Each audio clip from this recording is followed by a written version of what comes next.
Hi friends, Guntur biryani. దీనికి కావాల్సిన పదార్థాలు, మసాలా దినుసులు, వాటి గురించి మనం ఒకసారి చూద్దాం. ఇది నేను చూపిస్తున్నాను కదా, దీని ప్రకారంగా బియ్యం నానబెట్టుకోవాలి, బాస్మతి రైస్ నానబెట్టుకోవాలి. కొంచెం ఒక కేజీ చికెన్ ఉంటే ఒక అర కేజీ రైస్ చాలు. అండ్ మనం మ్యారినేట్ చేసుకోవాల్సిన చికెన్ అంతా కూడా ఇలా మ్యారినేట్ చేసుకోవాలి. నేను ఇది ఏమిటంటే కుక్కర్లో చికెన్ని ఉడకబెట్టాలనుకుంటున్నాను. నేను యాక్చువల్గా నాటుకోడి తీసుకున్నాను కాబట్టి కొంచెం మెత్తగా కావాలని ఉడకబెట్టాలనుకుంటున్నాను.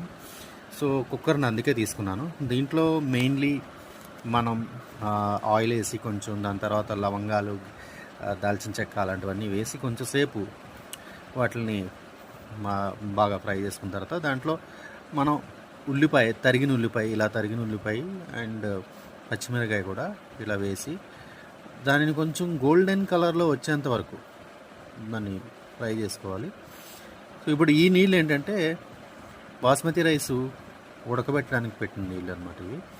సో ఇప్పుడు మీకు చూస్తున్నారు కదా, ఇవన్నీ కూడా ఇందులో వేయాల్సి ఉంటుంది. మసాలా దినుసులు కొంచెం ఒక స్పూన్ జీలకర్రతో సహా వేసి, ఈ లవంగం, దాల్చిన చెక్క, అల్లం వెల్లుల్లి పేస్ట్ ఒక స్పూను, ఇవన్నీ వేయాల్సి ఉంటుంది. ఇవన్నీ వేసిన తర్వాత కొంచెం ఉప్పు మనకి సరిపడినంత, ఇది ఆల్మోస్ట్ ఒక స్పూన్ వేసుకున్నాను నేను.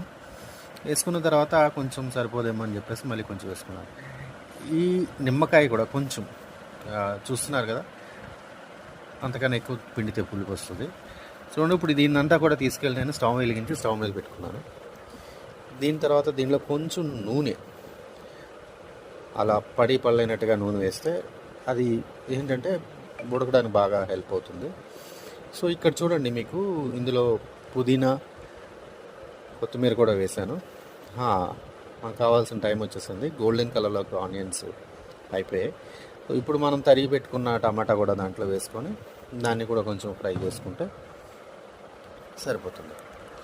ఫ్రై చేసుకున్న తర్వాత దాన్ని మూత పెట్టేసుకొని దీంట్లో కొంచెం సేపు అయిన తర్వాత 5-10 మినిట్స్ తర్వాత ఖచ్చితంగా మనం కొంచెం పెరుగు వేసుకోవాలి. మ్యారినేట్ చేసినప్పుడు పెరుగు ఎలాగైతే వేసుకుంటామో, మ్యారినేట్ చేయడానికి వీడియో అలా వేరేగా చేస్తాను.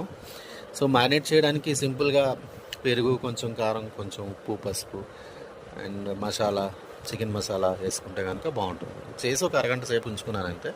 సో ఇప్పుడు ఇది చూడండి, మిక్స్ చేసిన దాంట్లో నేను చికెన్ తీసుకెళ్ళి వేస్తున్నాను. చికెన్ వేసాక మనం కొంచెం దాన్ని బాగా పట్టేటట్టుగా కలుపుకోవాలి. ఇప్పుడు మనం చికెన్ ఏదైతే వేసామో, ఆ గిన్నెలోంచి చికెన్ వేసాం కదా, మ్యారినేట్ చేసి ఉంచిన గిన్నె, అందులో కొంచెం లైట్గా వాటర్ వేసుకుంటే కనుక ఆ వాటర్ మళ్ళీ దీంట్లో వేయడానికి ఉపయోగపడుతుంది. ఇప్పుడు దీన్ని కలిపిన తర్వాత మనం మూత పెట్టుకొని చూడండి, ఇందాక మనం నీళ్ళు మరగబెట్టుకున్నాం కదా రైస్ వేయడానికి, దాంట్లో ఈ నానబెట్టిన బాస్మతి రైస్ని వేసేసుకున్నాం. సైమిల్టేనియస్లీ చేయడానికి 2 పొయ్యిల మీద పెట్టాను నేను.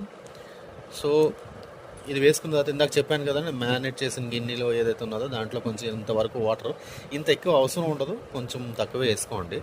సో ఎందుకంటే ఇంత ఎక్కువ వేస్తే కనుక బాగా మెత్తగా అయిపోతుంది.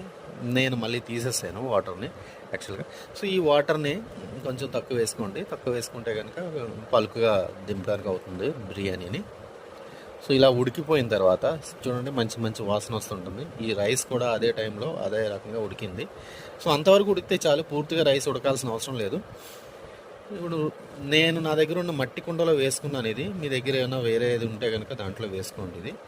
సో ఈ చికెన్ ఇందులో వేసి కంప్లీట్గా ఇదే చికెన్ వేసిన దాంట్లోనే రైస్ కూడా మనం తీసుకొని ఇందులో వేసుకోవాలి. సో రైస్ మొత్తం వార్చి ఆ నీళ్ళు ఏదవుతున్నాయో దాన్ని తీసి పక్కన పెట్టేసి ఓన్లీ రైస్ని ఇందులో వేసుకోండి. వేసుకొని ఇలా కలిపేసి దీనిని కంప్లీట్గా మీరు ఒక మూత పెట్టి ఒక 20 మినిట్స్ వరకు దీన్ని స్టవ్ మీద పెట్టి ఉడికించాలి. సో ఉడికిన తర్వాత ఇది ఖచ్చితంగా మనకు కావాల్సినటువంటి గుంటూరు బిర్యానీ, స్పెషల్ బిర్యానీ ఇది సో తయారవుతుంది. సో ఫైనల్గా నేను దీని మీద ఇది దింపే ముందు కూడా వేసుకోవచ్చు. హవెవర్ ఇప్పుడైతే కనుక బాగుంటుంది. ఏంటంటే పుదీనా, కొత్తిమీర కొంచెం చల్లుకొని దీని మీద మూత పెట్టేసుకోండి. మూత పెట్టేసుకొని 20 నిమిషాలు మరిగిన తర్వాత దించేయండి. దించిన తర్వాత కూడా ఆల్మోస్ట్ ఒక 10-15 మినిట్స్ మూత తీయకండి.